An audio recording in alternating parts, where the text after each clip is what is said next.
और तेलंगाना भारतीय जनता पार्टी के अध्यक्ष श्रीमान बंडी संजय कुमार जी और आज देश भर से अनेक मत, अनेक संप्रदाय के यहाँ पधारे हुए सभी संतगण, सभी आचार्यगण, आप सभी के श्री चरणों में प्रणाम कर मेरी बात की शुरुआत करें।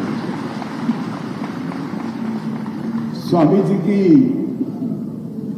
विनम्रता कई बार क्षोभजनक कुछ लोगों के लिए हो जाती है। उन्होंने कहा कि महान स्मारक जो रामानुजाचार्य का उनके जीवन की कल्पना और जीवन के कर्तृत्व से बना है, मेरे आने से लोगों को आने की यहां प्रेरणा होगी। स्वामी जी, संतों का स्वभाव होता है सूक्ष्म लोगों को बढ़ाई कर बड़े करना, परंतु मैं जानता हूं यहां आकर मैं आज चेतना और उत्साह दोनों को प्राप्त कर मेरे जीवन में आगे बढ़ूंगा। इस प्रकार के जो महापुरुषों के स्मारक होते हैं, वो जिनके अंदर संवेदना होती है, धर्म के लिए, समाज के लिए कुछ करने की प्रेरणा होती है, इच्छा होती है, ऐसे लोगों को अनेक सालों के सालों तक काम करने की चेतना और उत्साह देते हैं। और मैं बड़ी विनम्रता से स्वामी जी आपको कहना चाहता हूं, आप युगों तक ऐसे अनेक धर्म अनुरागी लोगों को प्रेरणा और उत्साह आपका ये भगवत रामानुजाचार्य का जो स्मारक बनाया है वो देता रहेगा। पूज्य संतगण यहां उपस्थित है। मैं सबको भी कहना चाहता हूं कि कोई भी मत, कोई भी संप्रदाय के अनुयायी हो, वो सभी को एक बार यहां आने की प्रेरणा इसलिए देनी चाहिए कि अंततो गत्वा सनातन धर्म की शरण में ही सबके उद्धार का मूल बसा हुआ।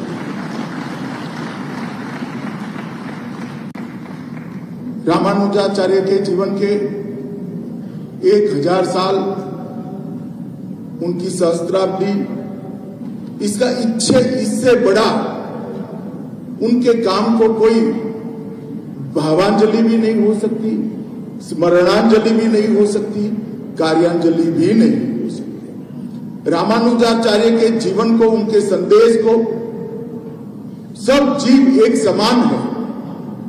वेदों के मूल वाक्य को उन्होंने समय की गर्त से बाहर निकालकर अपने कर्तृत्व से किसी की भी लिए कटु कुछ बोले बगैर अनेक परंपराओं को तोड़ते हुए समाज के बीच में रखा, उसको प्रस्तावित किया और आज 1000 साल के बाद भी न केवल भारत, पूरे विश्व को वो संदेश दे रहा है।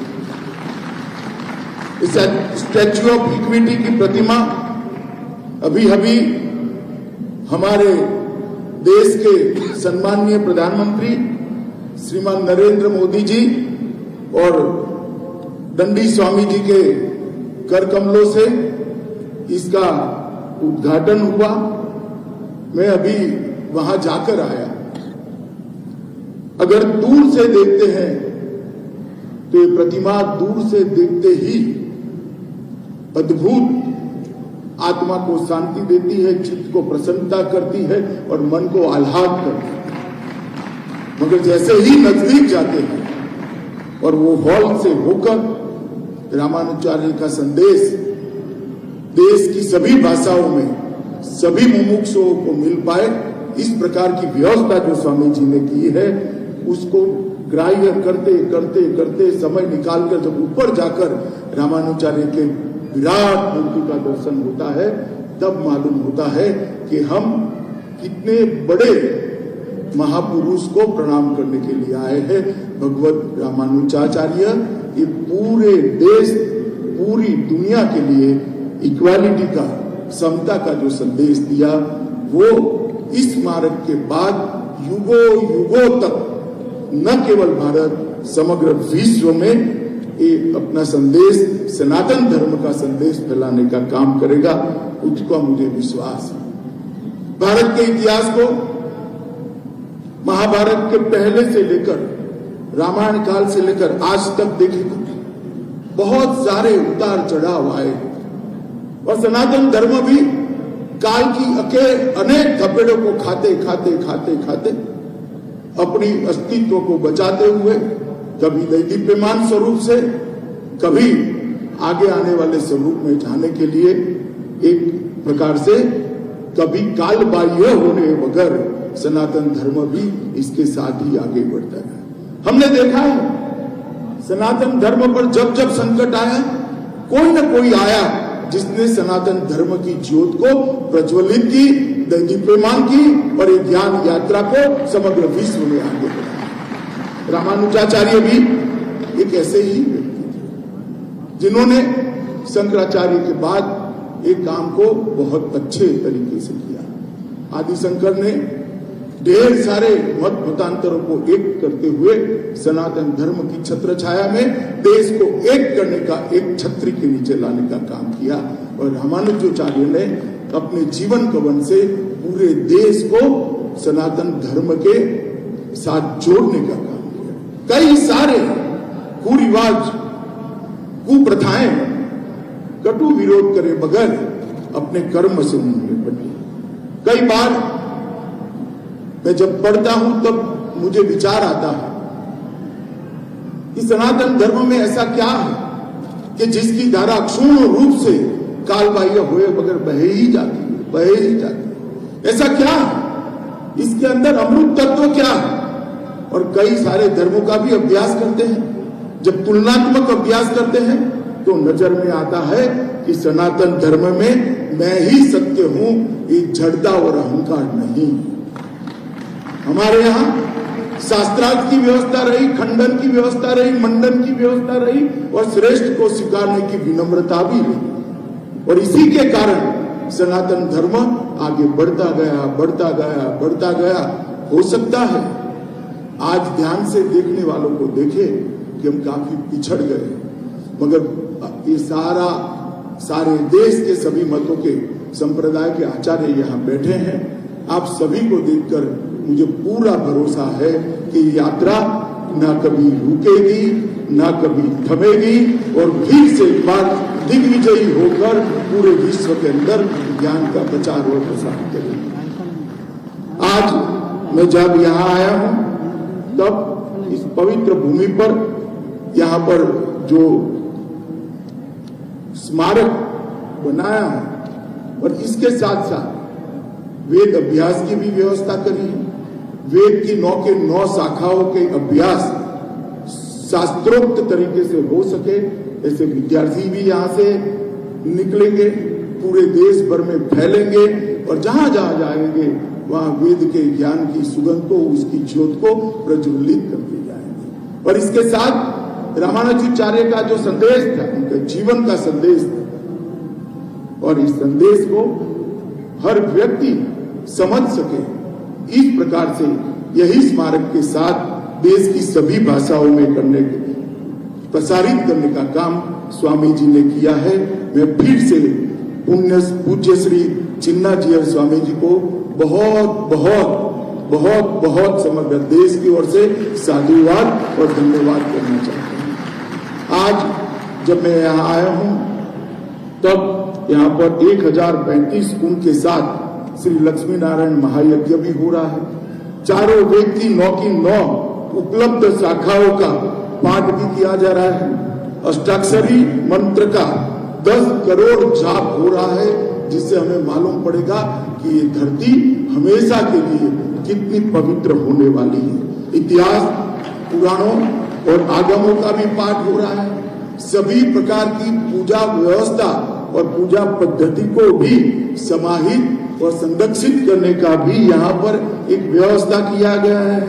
और श्रीरंगम के रंगनाथ, तिरुमाला के तिरुपति के श्री वेंकटेश्वर स्वामी सहित 108 प्रेरणा केंद्रों दिव्य देशों के अभिषेक से ये मूर्ति के आगे यज्ञ संपन्न हो रहा है। महाप्रसाद भी 24 घंटे भक्तों के लिए वितरित किया जा रहा है। और आज मैं इतना जरूर कहना चाहता हूं कि आपका ये जो प्रयास है आने वाले अनेक सालों तक स्वामी जी इसको पूरा देश याद रखेगा। सनातन धर्म के सभी अनुयायी, चाहे किसी भी मत को मानने वाले हो, वो सभी इसको जरूर याद करेंगे, इसका अनुमोदना भी करेंगे। मेरा स्वामी जी से परिचय 2003 में गुजरात में जब भूकंप आया तब हुआ था। स्वामी जी चुपचाप कोई सुविधा, सरकारी सुविधा मांगे बगैर एक गांव पकड़कर बैठ गए थे और वो गांव को पूरा बनाकर ही वहां से। इसके बाद में भी मेरा 2 बार संपर्क आया। मैं वो गांव के उद्घाटन के लिए वहां कच्छ गया था जो स्वामी जी ने बनाया था, और उसके बाद भी जब जब भी मिला मुझे आश्चर्य होता है कि इतने बड़े बड़े काम करने की प्रेरणा स्वामी जी कहाँ से लाते हैं, और ईश्वर उनको पूरी करने की भी बहुत बड़ी क्षमता देता है। आज वैदिक परंपरा और संस्कृति की शिक्षा देने का आपने यहाँ पर जो काम शुरू किया है, मैं ईश्वर से हमेशा प्रार्थना करूंगा स्वामी जी, मेरी नित्य प्रार्थना का हिस्सा रहेगा कि ये काम अनेक युगों तक चलता रहे और सनातन धर्म की सेवा करता है। इतने सारे विद्वानों के सामने, इतने सारे संतों के सामने विशिष्टाद्वैत दर्शन पर मेरे लिए कुछ बोलना असंभव है। मैं जन्म से वैष्णव और शुद्धाद्वैत का अनुयायी। मेरी माता वल्लभाचार्य के शुद्धाद्वैत के आधार पर ही पूरा जीवन जी, मगर मैं यहाँ विशिष्टाद्वैत पर कोई बात करना नहीं चाहता, क्योंकि ना मेरी योग्यता है, ना इतने बड़े संतों के सामने मैं कुछ बोल सकता हूँ। परंतु मैं इतना जरूर कहना चाहता हूँ कि आज जब मैं आया हूँ तब मैं रामानुजाचार्य के लिए जरूर कुछ बात करना चाहता हूँ। हिंदू पंचांग में इसका चक्र 60 साल का होता है और 60वां जन्मदिन षष्ठ अब्द पूर्ति के नाम से मनाया जाता है। और हमारे यहाँ शास्त्रों में मनुष्य के पूर्ण जीवन काल का अर्थ है 2 चक्र को जो जीवित रहता है 120 साल के पूर्ण जीवन की कल्पना करी है, और रामानुजाचार्य ने भी 120 साल का पूर्ण आयुष्य इस पृथ्वी पर दिया। और ईश्वर ने ही ढेर सारे कुरिवाजों को सनातन धर्म से बाहर निकालने के लिए और इतनी मधुरता के साथ अपने कर्तृत्व से बाहर निकालने के लिए रामानुजाचार्य के रूप में ही यहाँ आकर हम सब के बीच में 120 साल अपना काम करने का एक प्रयास किया था। और इसी का परिणाम है कि आज सनातन धर्म पूरा एक होकर फिर से एक बार नई ऊर्जा के साथ आगे बढ़ने की दिशा में जा रहा है। समाज में समता समरसता स्थापित करने के लिए द्वैत अद्वैत फिर विशिष्टता, और उसमें भी आगे कई आचार्यों ने अनेक प्रकार से इसकी मीमांसा की। ब्रह्म सूत्र के एक प्रकार से जटिल ज्ञान से लोकभोग्य ज्ञान को बनाने का काम इन आचार्यों ने किया, और इसी के माध्यम से आज अनेक लोग बहुत बड़ा ज्ञान न होने के बावजूद भी अपना जीवन वेद के बताए रास्तों पर जी रहे हैं, क्योंकि आचार्यों ने जो जीवन पद्धति को बताया उसी को आचरण में रखा। और आज ज्ञान न होने के बावजूद भी कई लोग वेद के आधार पर अपना जीवन जीते हैं। उसमें सबसे बड़ा योगदान रामानुजाचार्य जी का था। आदिशंकर के अद्वैत दर्शन, माधवाचार्य के द्वैत दर्शन और रामानुजाचार्य के विशिष्टाद्वैत के कारण ही आज वैष्णव संप्रदाय में अनेक प्रकार के जीवों को आगे बढ़ने का और वेद आधारित जीवन जीने का रास्ता प्रशस्त हुआ है। रामानुजाचार्य ने मध्यम मार्ग को व्याख्यायित करते हुए विशिष्टाद्वैत की अवधारणा दी और भारतीय समाज में एकत्व लाने का, स्थापित करने का एक क्रांतिकारी काम किया। रामानुजाचार्य के विशिष्ट द्वैत दर्शन के कारण ही पूरब से पश्चिम और उत्तर से दक्षिण तक भारत एक सूत्र में बना, कई सारे भक्ति आंदोलनों के मूल ढूंढेंगे तो रामानुजाचार्य के विशिष्ट द्वैत के अंदर ही हमें मिलेंगे। मैं आगे इस पर आपको बताऊंगा। यहाँ पर बहुत सारे संत बैठे हैं। रामानुजाचार्य के जीवन को, इनके योगदान को सरल शब्दों में कुछ विभागों में अगर बांट देते हैं तो समता, समरसता एक, ज्ञान ग्रहण में समानता, सभी को ज्ञान ग्रहण करने का अधिकार है, और ये भी उन्होंने प्रस्तावित किया। जातिगत भेदभाव को भी उस जमाने में 1000 साल पहले समाप्त करने के लिए क्रांतिकारी काम किया। क्षमता के अनुसार काम का विभाजन, पूजा के अधिकारों को भी 20 मंदिर के पूरे संचालन को 20 हिस्सों में बांटा और हर समाज को इसके साथ जोड़ने का उन्होंने काम किया। भाषा की समानता को भी उन्होंने प्रस्तावित किया और मोक्ष के अधिकार को भी एक विशिष्ट वर्ग की जगह सब जीव को मोक्ष का अधिकार है अगर ज्ञान और भक्ति के मार्ग पर चलते हैं, इसको भी उन्होंने किया। और एक मेरे एनालिसिस से मैं जुड़ा है, मैं बात को बताऊंगा। रामानुजाचार्य अपने आप में बहुत विनम्र थे, परंतु वो विद्रोही भी। बहुत सारी कुप्रथाओं को इनके अंदर के विद्रोही आत्मा ने समाप्त करने का काम किया है। आज मैं यहाँ आया हूं, तब उन्होंने श्रीरंगम में संन्यास लेने के बाद रामानुजाचार्य शालिग्राम नामक स्थान पर रहने लगे और कई सारे ग्रंथों की रचना की। ब्रह्मसूत्र के भाष्य पर लिखे 2 मूल ग्रंथ उनके बहुत लोकप्रिय हुए, श्री भाष्यम एवं वेदांत संग्रहम। उनके 9 ग्रंथ आज भी ढेर सारी लाइब्रेरी में उपलब्ध है। मैं आपको इसलिए बताना चाहता हूँ, मेरा जन्म एक बहुत छोटे से कस्बे में हुआ है, मानसा कर गुजरात से, अहमदाबाद से 50 किलोमीटर दूर गाँव, और मेरे गांव में 150 साल पुरानी लाइब्रेरी है। ये 9 के 9 ग्रंथ वो लाइब्रेरी में आज भी उपलब्ध है। संदेश किसी के कर्तृत्व का कितना दूर जाता है, इसका उदाहरण है श्री भाष्य वेदांतिम, वेदांत सार, वेदार्थ संग्रहम, श्री गीता भाष्य, नित्य ग्रंथ, शरणागति गद्य, श्री रंग गद्य और श्री वैकुंठ गद्य। ये 9 के 9 ग्रंथ आज अनेक लाइब्रेरियों के अंदर उपस्थित है और कई जगह पे मुमुक्षु अपनी मुमुक्षा पिपासा को शांत करने का काम करते हैं। रामानुजाचार्य ने, मैंने जैसे पहले कहा, समता और समरसता का मैसेज अपने कर्तृत्व से दिया और उन्होंने सभी वर्ग के लोगों को शिष्य भी बनाया। सभी वर्ग के लोगों के वो भी स्वयं शिष्य थे। और इसी में से आगे बढ़ते हुए रामानुजाचार्य की शिष्य परंपरा में रामानंद हुए। इससे आगे बढ़ते हुए इनके शिष्यों में कबीर, रैदास और सूरदास भी। और इस प्रकार से ज्ञान परंपरा न जाने कितने प्रदेशों में, कितने गांवों में पहुंची।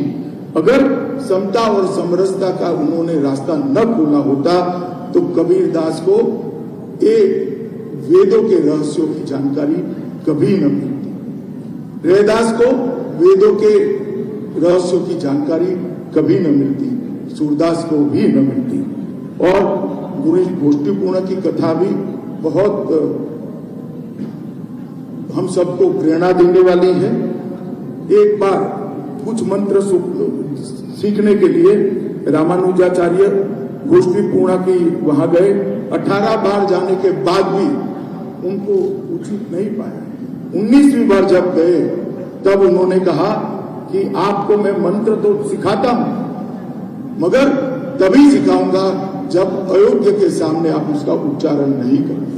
रामानुजाचार्य ने उनसे मंत्र सीखा और मीनार के ऊपर चढ़कर जोर से वो मंत्र को बोले।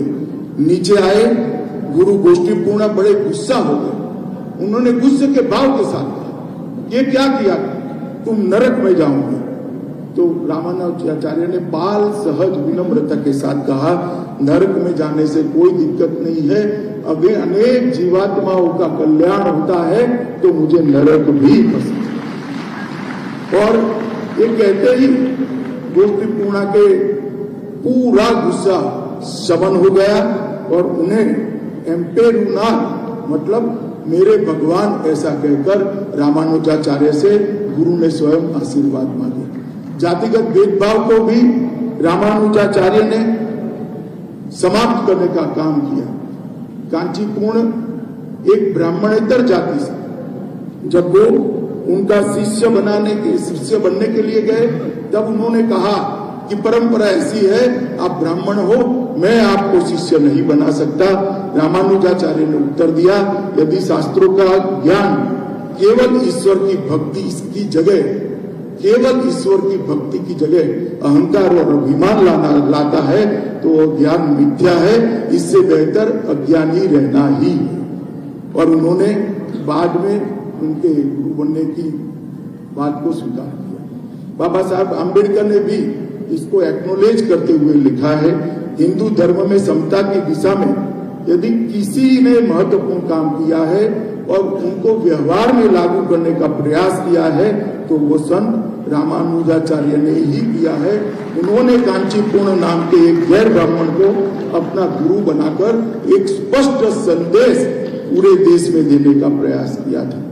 समता के अनुसार भगवान की सेवा करने का सबको अधिकार है। इस बात को उन्होंने व्यवहार से मंदिरों के प्रशासन के अंदर लागू किया और उन्होंने प्रशासन के अंदर कई सारे 20 हिस्से बनाए और 20 हिस्सों में मंदिर की टोटल प्रशासन को बांटकर उन्होंने सब समाज के लोगों को 20 के 20 हिस्सों के साथ जोड़कर सर समाज को मंदिर के लिए कुछ करने का अधिकार देने का काम किया। इससे सारा समाज आज मंदिर के साथ जुड़ा हुआ हमें देखता मिलता है। पूजा के अधिकार में भी उन्होंने समानता का अधिकार देने का काम किया। मेलकोट में अपने प्रवास के दौरान रामानुज ने देखा कि समाज के कुछ वर्गों के भक्तों को सामाजिक मानदंडों के कारण मंदिर के अंदर पूजा करने की अनुमति नहीं थी। इस प्रथा से वो बहुत दुखी थे। उन्होंने पुरानी प्रथा में कोई बदलाव करे बगैर एक नई प्रथा शुरू की। किसी भी भक्त की पृष्ठभूमि की परवाह किए बगैर भगवान की पूजा करने की अनुमति देने का मार्ग प्रशस्त किया और घर पर भगवान की देवता स्वरूप की व्यक्तिगत पूजा को सरल और व्यवस्थित किया। मित्रों, जब हमें दिखता है कि भगवान को मंदिर की जगह घर में ले जाकर समाज के हर वर्ग को पूजा का अधिकार दिया, आगे चलकर जब आक्रांताओं ने हिंदुस्तान पर आक्रमण किया और मंदिर ध्वस्त होने लगे, रामानुजाचार्य ने भगवान को घर में रखकर पूजित करने की जो परंपराएं की थी, इसी के कारण हमारा सनातन धर्म आज बचा हुआ है। आज मेरे घर में भी राजभोग की सेवा लगी हुई है, मेरे घर में भी भगवान को भोग धराए जाते हैं। एक बहुत बड़ा काम था जिन्होंने कपड़े से कपड़े समय के अंदर हमारे सनातन धर्म को टिकाने का काम किया और आगे बढ़ाने का काम। महिला सशक्तिकरण के लिए भी भगवत रामानुजाचार्य ने ढेर सारे काम करे। तिरुवल्ली में एक दलित महिला के साथ शास्त्रार्थ के बाद उन्होंने उस महिला से कहा कि आप मुझसे कई गुना ज्यादा ज्ञानी है। इसके बाद संत रामानुजाचार्य ने इस महिला को दीक्षा दी और उसकी मूर्ति बनाकर, एक दलित महिला की मूर्ति बनाकर मंदिर में प्रस्थापित कर समग्र सनातन धर्म के अनुयायियों को एक संदेश देने का काम उन्होंने किया। भाषा की समानता के लिए भी उन्होंने बहुत सारा काम किया। संस्कृत भाषा के वेद, वेदांत, भगवत गीता, ब्रह्मसूत्र साहित्य का सम्मान करते रहे, परंतु उन्होंने अजवारों के तमिल छंदों को भी मान देने की शुरुआत की और इसके अंदर भी वेद के ज्ञान को ट्रांसलेट करने का काम किया।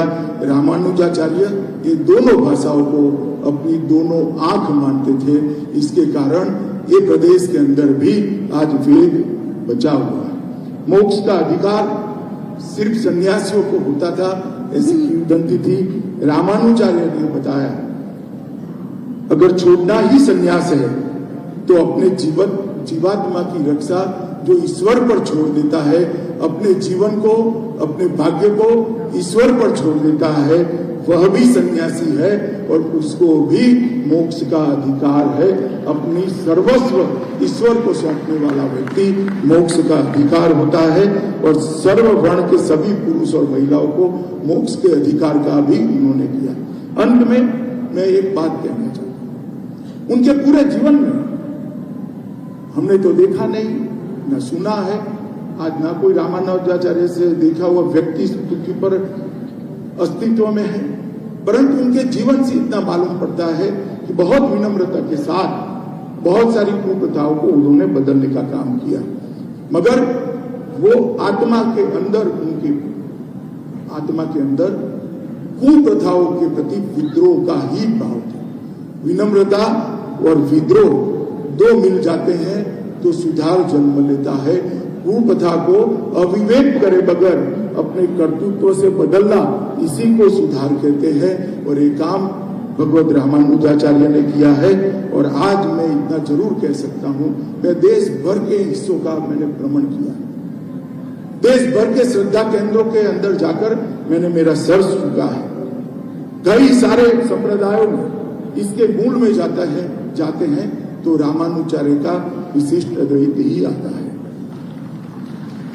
मैं कुछ उदाहरण जरूर देना चाहता हूं। महाराष्ट्र में वारकरी संप्रदाय के मूल में जाएंगे तो आपको रामानुजाचार्य का विशिष्ट अद्वैत का सिद्धांत मिलेगा। राजस्थान और गुजरात के वल्लभ संप्रदाय में जाएंगे तो भी वो मिलेगा। मध्य भारत, बंगाल और मणिपुर के चैतन्य संप्रदाय में जाएंगे तो उसके मूल में भी ये मिलेगा।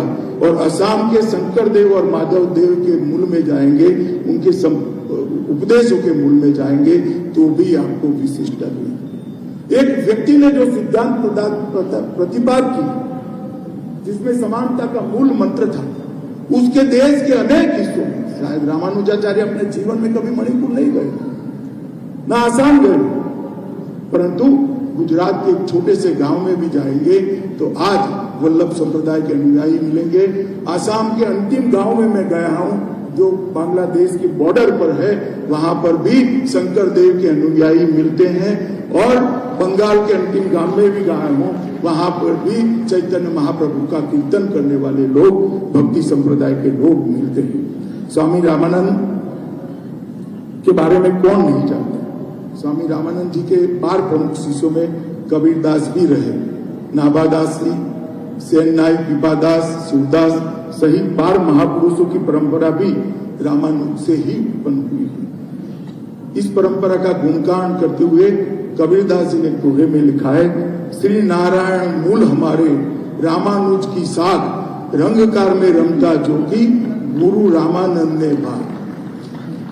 एक व्यक्ति के जीवन से जो दक्षिण भारत में जन्मा, तमिलनाडु में जन्मा, उसने कबीरदास को प्रेरणा देने का काम किया और कबीरदास ने समाज के सभी निचले वर्गों को उठाने का काम किया।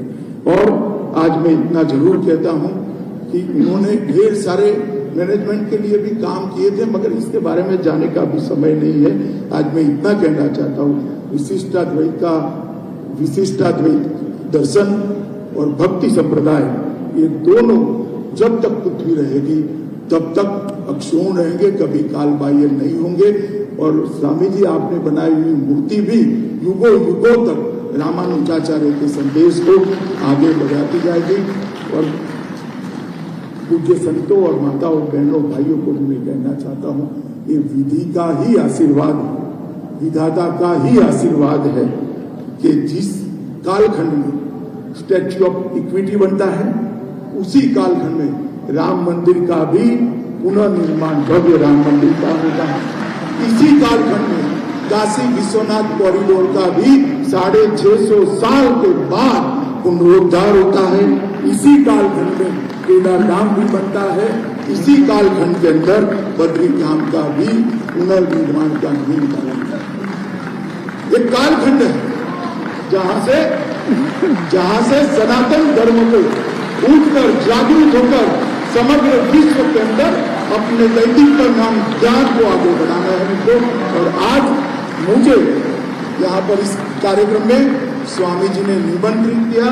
मैं जीवन भर आपका कृतज्ञ रहूंगा स्वामी जी। आपने एक महान कार्य के अंदर मुझे जोड़ा और रामानुजाचार्य के लिए कुछ बोलने का मुझे अवसर दिया। मैं मानता हूं कि सालों सालों तक आपका बनाया हुआ रामानुजाचार्य का ये स्टैच्यू ऑफ इक्विटी विशिष्ट अद्वैत का संदेश विश्व भर को देगा, समानता का संदेश विश्व भर को देगा और सनातन धर्म का संदेश विश्व भर को देगा। फिर से एक बार समग्र देशवासियों की ओर से आपको प्रणाम कर मेरी वाणी को विराम देता हूं। वंदे मातरम।